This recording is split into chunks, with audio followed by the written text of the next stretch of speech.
Really? Then, which would you prefer, divorce or caregiving? The one who presented me with this extreme choice was my husband, in the 15th year of our marriage. For many years, he has despised and exploited me. At 43 years old, with dim prospects for remarriage, he probably doesn't expect me to choose divorce. He is forcing this cruel choice upon me, fully aware of that fact. I sighed quietly so that my husband couldn't hear. Any affection I once had for my husband had already vanished from my heart. And he still doesn't know the fact that I would not be troubled by anything even if we divorced. While watching my husband's unpleasant smirk, I took a deep breath. Then, to release the long-accumulated resentment, I stared back at him intently. My name is Joyce Hill. I turned 43 this spring. My marriage to Solomon began from a romance, and 15 years have passed. Our meeting started when Solomon approached me at the bar I frequented. This bar is so hidden, I didn't expect to find someone as young and charming as you here. Would you like to drink together? Initially, I saw him as a frivolous person, but as we talked more, I began to see his charm. Solomon listened to me attentively and always laughed joyfully. I was drawn to his smile, and eventually, we started dating. 2 years later, we decided to get married. Is it true that he has debts? You should avoid marrying such a person. Most of the hardships will fall on you. It's not just about the debt, but I feel like he's hiding something. I can't entrust my precious daughter to someone like that. After I introduced Solomon to my parents, they expressed their opposition to our marriage. Solomon had lost his father when he was young and struggled financially during his college days. He explained that he had incurred debts to cover tuition and living expenses, but my parents were skeptical of his story. Could he be falsifying something? Enough. Even if you both don't approve, I'm going to marry Solomon. I married Solomon despite my parents' objections. As a result, this issue caused my relationship with my parents to become distant. More precisely, I was the one who distanced myself from them. 15 years have passed since I married Solomon. I am now 43 years old, but we have never had children. Solomon treats me not as a wife, but as someone who does household chores. Initially, we were a loving couple. We'll have kids someday. We used to say as we both led busy lives. However, just a year after our marriage, the company I was working for went bankrupt. At that time, Zelda, my mother-in-law, who was living separately, made this suggestion while I was busy looking for a new job. Why don't you just stay at home? That way you'll have kids in no time. Show me my grandchildren soon. 6 months into our marriage, my mother-in-law had already started pressing us for children. She saw the bankruptcy of my company as a perfect opportunity for me to stop job hunting. Honestly, it's difficult to make ends meet on Solomon's income alone. He is still paying off his college debts, and the living expenses he can provide me are limited.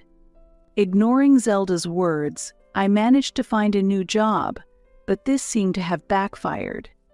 After that, my mother-in-law started throwing harsh words at me. I want to see my grandchildren soon, but Joyce doesn't understand my wishes at all. Oh, I should have opposed the marriage. Solomon could have found someone much better suited for him. She calmly stated these words in front of me, and her sarcasm became even more severe. What a useless daughter-in-law. Can't you even do this? I'm sorry. Every weekend, my mother-in-law calls me over to handle a massive amount of household chores. Shopping, cleaning, cooking, laundry, the domestic tasks are all left to me. I comply with her demands to help her, but she never thanks me. Instead, she only complains about my household skills. When you cook, the food tastes awful. Even store-bought dishes would be better, she says. When I buy prepared dishes, she complains. That's cutting corners or the flavor is too strong. However, I can't complain directly to Solomon's mother, so I just keep enduring it. Worse, Solomon has gradually come under his mother's influence and has started looking down on me. It can't be helped that your career was reset by changing jobs, but with such a low salary, it's impossible to make a living, right?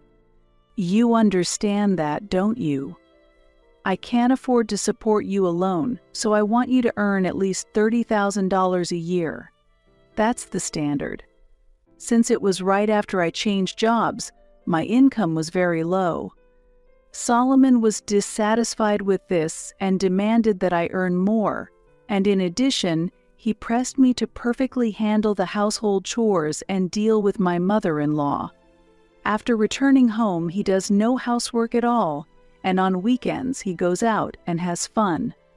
Solomon gives me only a few $100s for living expenses, and he spends the rest on his hobbies and pleasures. The debts he had from his student days were, at some point, fully paid off.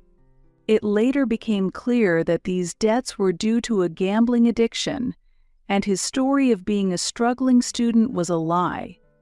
After we got married, by me paying most of the living expenses, he managed to gain financial leeway and pay off his debts.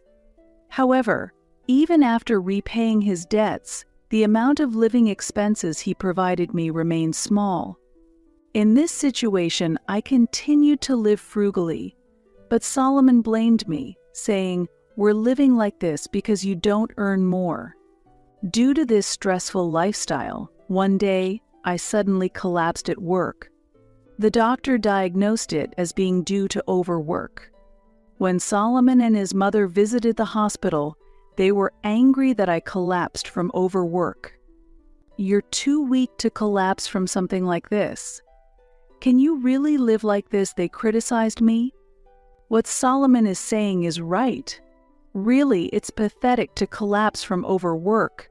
What if people think we're pushing you too hard? It would be embarrassing for us, she added. Despite their lack of concern for me, I had no energy left to argue with them as my fatigue had accumulated. Gradually, their harsh treatment became a routine part of my days. The reason I endure the harsh treatment from Solomon and his mother is because I decided to marry him, ignoring my parents' objections. I've been pushing myself because I took a strong stance against my parents, and I can't just give up because of a few difficulties. While enduring this, I suddenly realized that 15 years had passed since my marriage.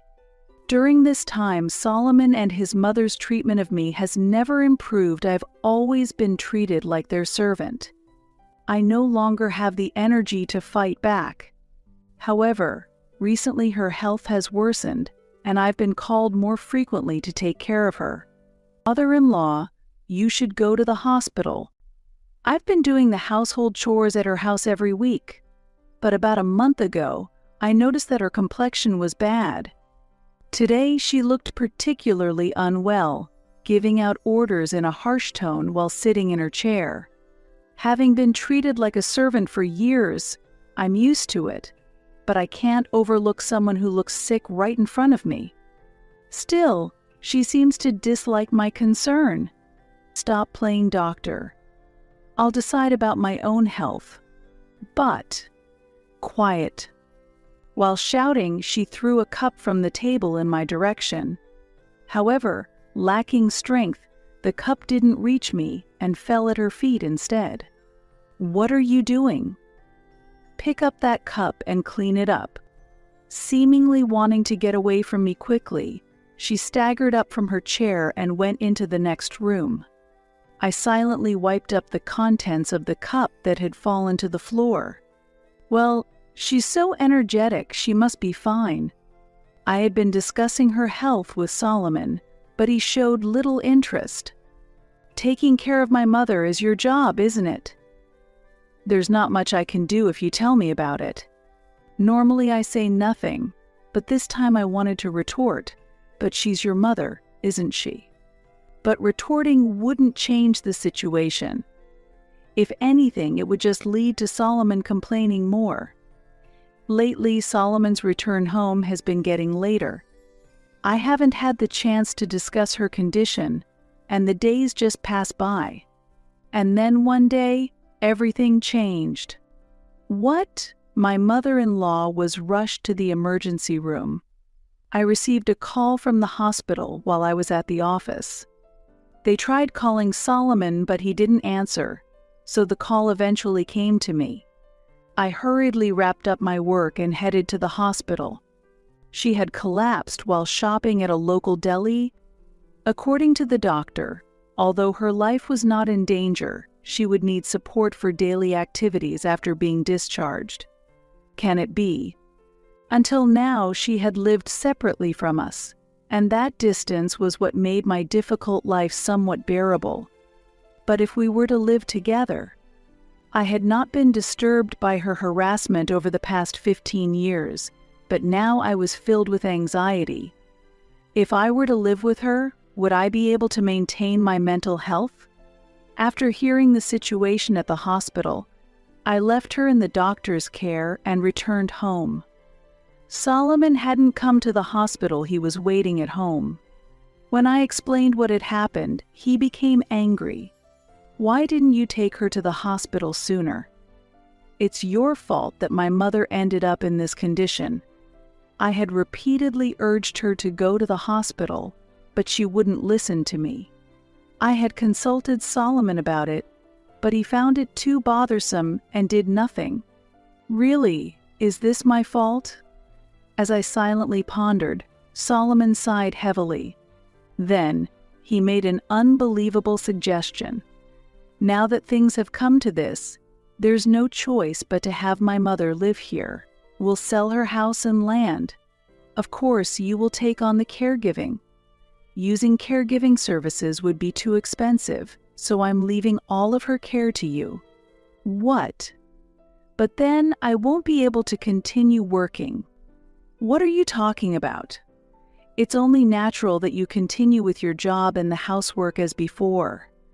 Saying that you can't do your job or housework because of caregiving is just an excuse.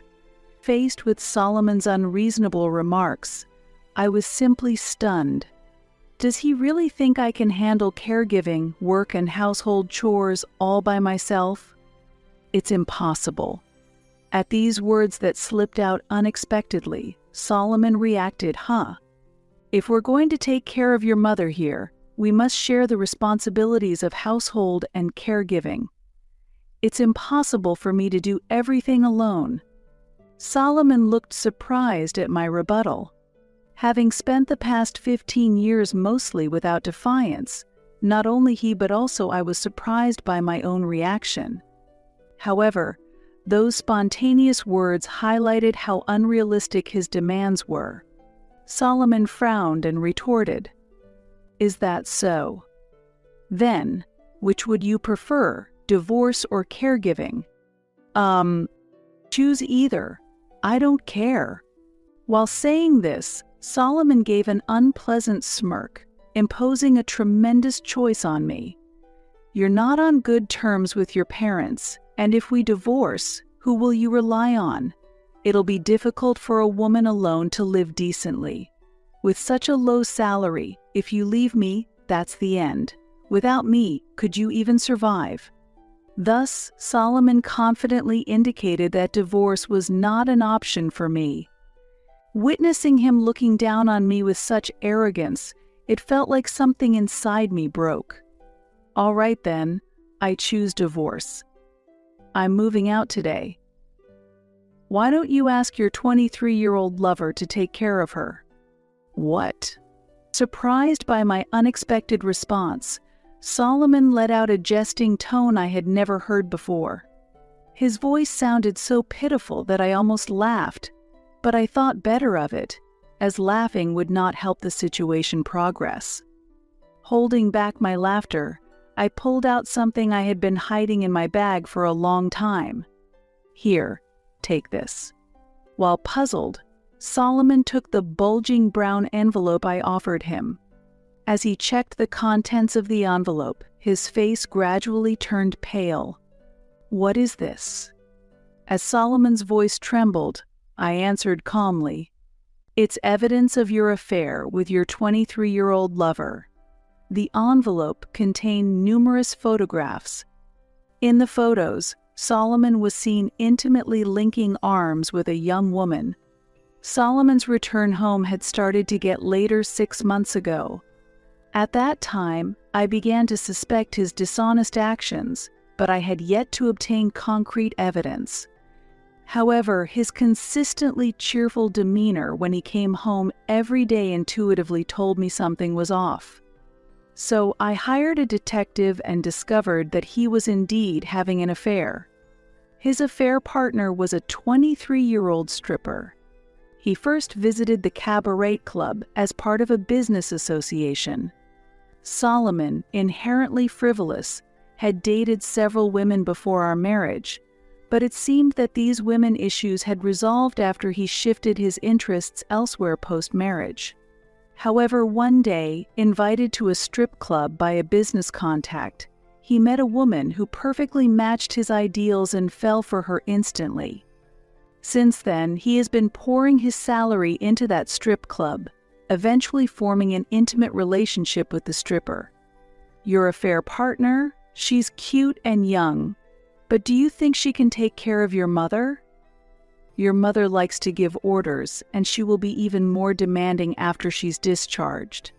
Pointing to the woman in the photos, I confronted Solomon. No, this is a misunderstanding. It was just a bit of fun, not an affair. He stammered, his previous confidence vanished, and he began to offer a feeble excuse. "Oh, just a bit of fun, huh?" "Yes, that's right." I didn't intend to do anything serious. Cutting off his excuses, I sighed heavily and stopped the conversation. Then, I pulled out my smartphone and played an audio file.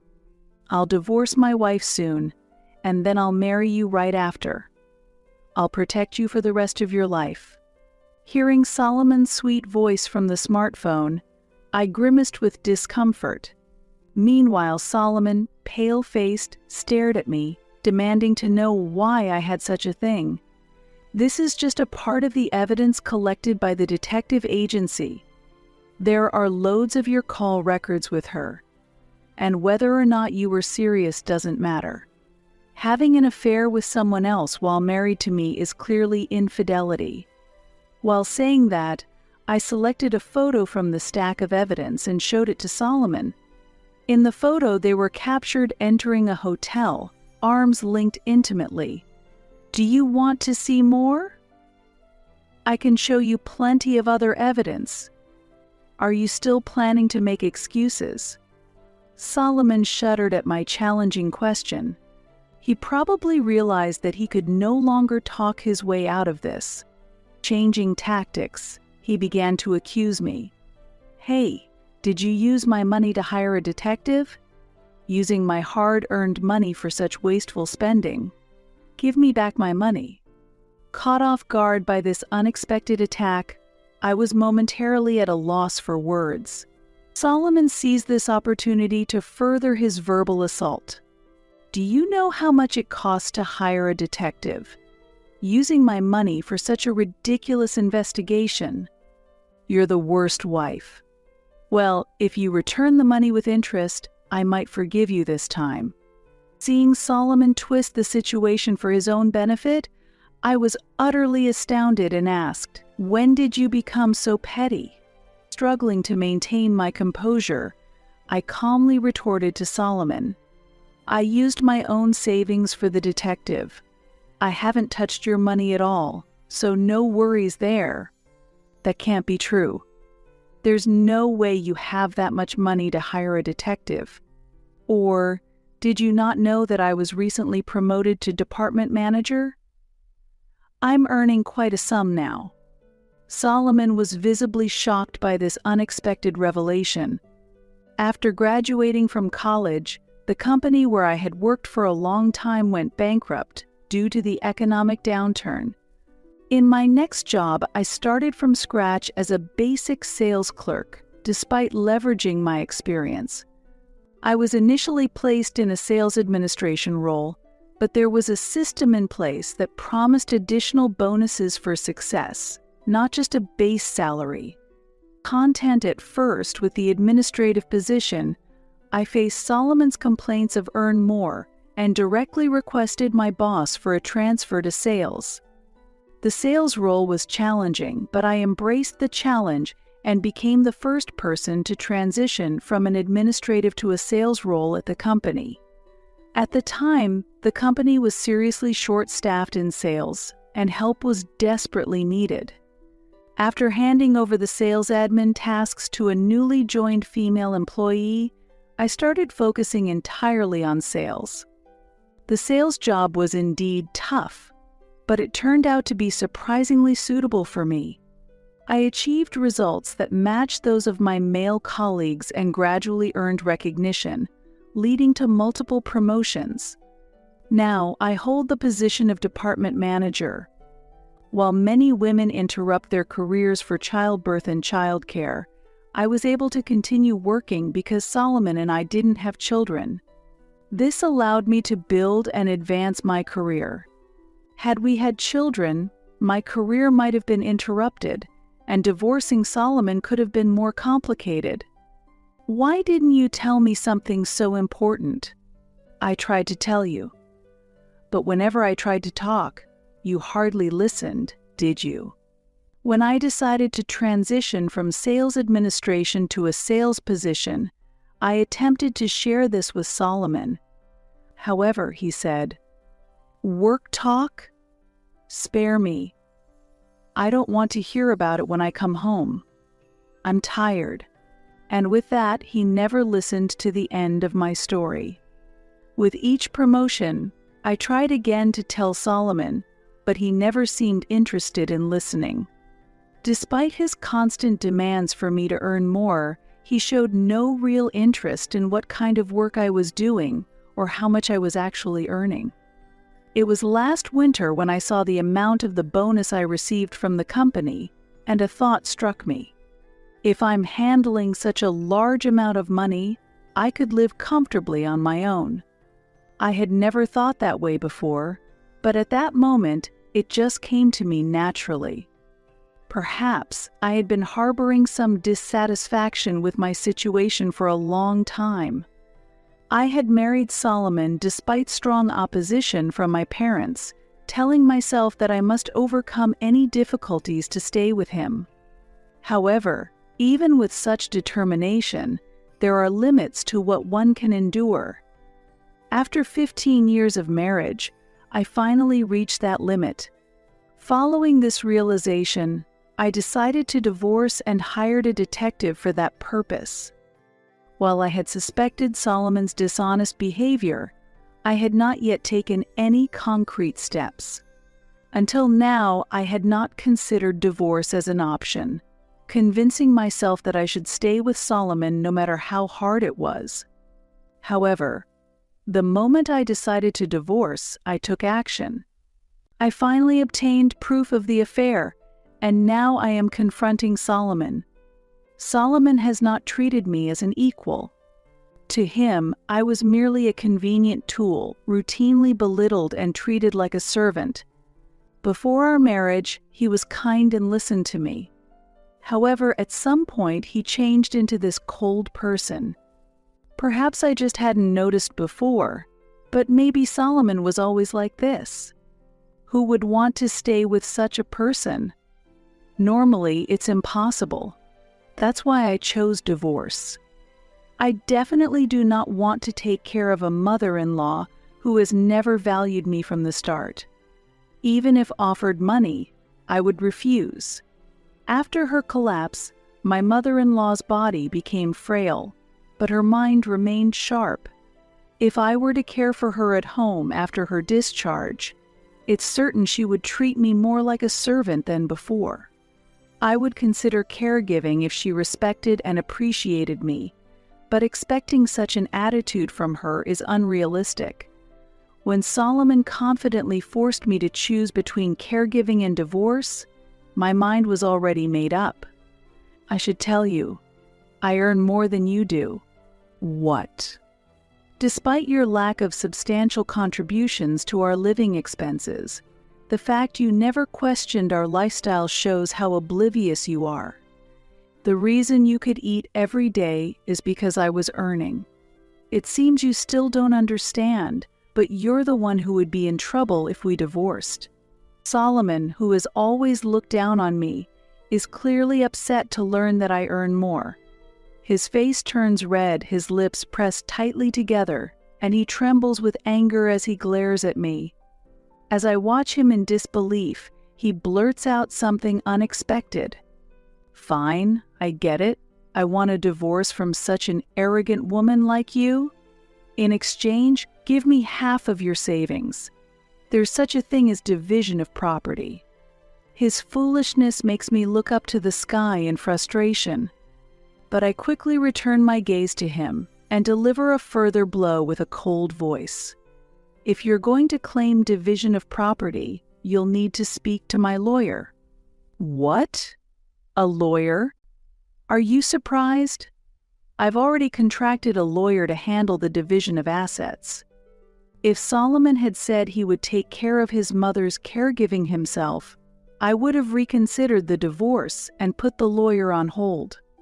Originally, I had intended to overlook Solomon's infidelity and get through this tough period together.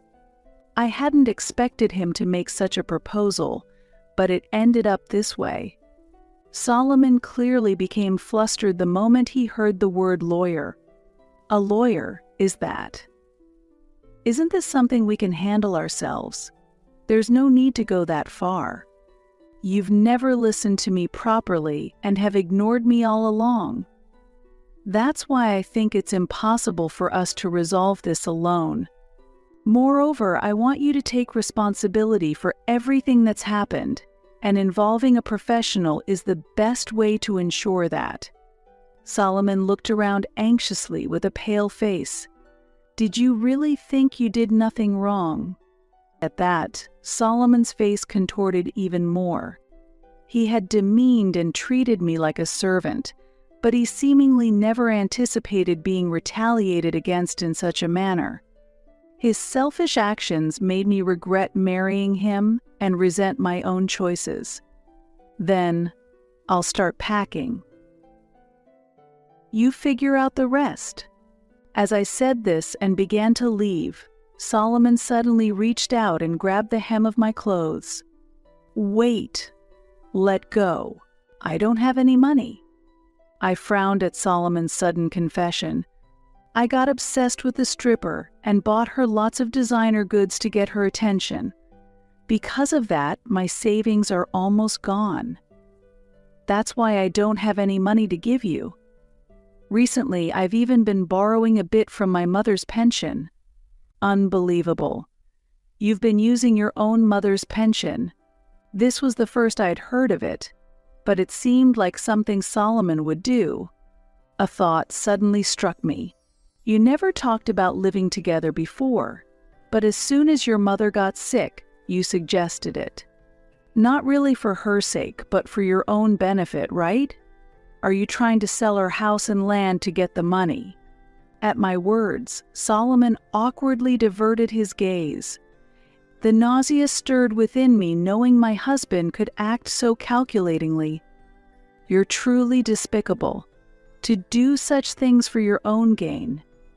I've been treated horribly by your mother, but I do feel sorry for her having such a son. However, while I might feel a hint of sympathy, I'm not about to forgive all her past actions. I shook off Solomon's hand and declared coldly, "It doesn't matter that your savings are depleted. If necessary, I'll have your wages garnished to cover the costs. I have a divorce lawyer who's experienced in these matters." Wait, please reconsider. I'm begging you. It's impossible. No matter how firmly I refused, Solomon showed no signs of giving up easily. He knelt down as if atoning for a grave sin, desperately begging for forgiveness. "I'm truly sorry. From now on, I'll change and start over. I'll help with my mother's care, of course, and I'll actively assist with the household chores. And I'll never cheat again. If you divorce me, my life has no future," he pleaded. It seemed he finally understood that his daily life couldn't function without me. But it was too late. "How can I believe your words now after years of betrayal? You are incredibly naive and detached from reality. I am determined to go through with this divorce by any means necessary," I stated resolutely. "No way," Solomon exclaimed in shock. "What you are about to face is the natural consequence of your continuous disregard for me. Just quietly accept it. Be prepared," I told him. A look of complete despair crossed Solomon's face, and he collapsed weakly to the floor. Following that, we formally proceeded with the divorce and successfully settled the division of assets with the help of a lawyer. Solomon decided to take care of his mother and sold the house and land she owned. He then used the proceeds from the sale to pay the alimony. After the divorce, Solomon, now left only with the stripper he had been involved with, proposed marriage to her. "My wife has left me, and I've lost everything. You're all I have left. Help me, marry me, and take care of my mother." However, the stripper firmly rejected his proposal. She was only using Solomon's emotions for her business, confused by genuine affection, and sternly rejected him, insisting he never come to the club again. When Solomon proposed marriage to the young stripper, intending for her to take care of his mother, it was an unbearable request for her. Solomon, once charming, seemed to have lost his ability to understand women over time. 15 years had passed, and the man he once was no longer existed. Ultimately, his relationship with the stripper he met at the strip club ended with him being banned from the establishment. All the money and time he had invested there vanished without yielding anything. I did not demand an apology from the stripper. When I found out his affair partner worked at the strip club, I intuitively understood it was part of her professional behavior. I am grateful to her for cooperating to smooth the divorce process. Meanwhile, my mother-in-law was initially pleased to hear about our divorce but found reality far from her expectations after being discharged from the hospital. She suffers under Solomon's inadequate care and repeatedly pleads for my return. "Why did you divorce Joyce? You are the reason I am suffering so much." She lashes out at her son. She seems utterly unaware that she was part of the reason for our divorce. If she had been more understanding, she might not have left Solomon alone, and perhaps we would not have divorced. However, my mother-in-law is very self-centered, much like Solomon. Financially unable to afford caregiving services, Solomon finds himself in a dire situation regarding his mother's care. Thinking of this as a long-deserved punishment for their treatment of me, I sometimes feel that this is still relatively mild. Their future seems wrapped in misfortune and darkness. Whatever future awaits them, I find myself detached from any particular feelings about it. It's their just dessert, I think, without much emotion. After the divorce, I visited my parents' home to apologize sincerely for my past actions. I was prepared for potential estrangement, but contrary to my expectations, my parents warmly welcomed me back. "If you are happy, then we are satisfied," my parents told me. "Yes, you are always our beloved daughter. Your happiness is the most important thing to us," my mother added. "Mom, Dad, thank you so much." I expressed my deep gratitude. In fact, my parents had forgiven me from the beginning, and I am just grateful for their tolerance. Currently, I have rented a new apartment near my parents' home and have started a new chapter. Although my job remains busy as before, not having to worry about Solomon or Zelda has significantly eased my life. In the future, even if I have the opportunity to remarry, I plan to be more cautious when choosing a partner. But for now, I think it might be quite nice to spend some time alone. I am considering enjoying this independent life. I cherish these peaceful days.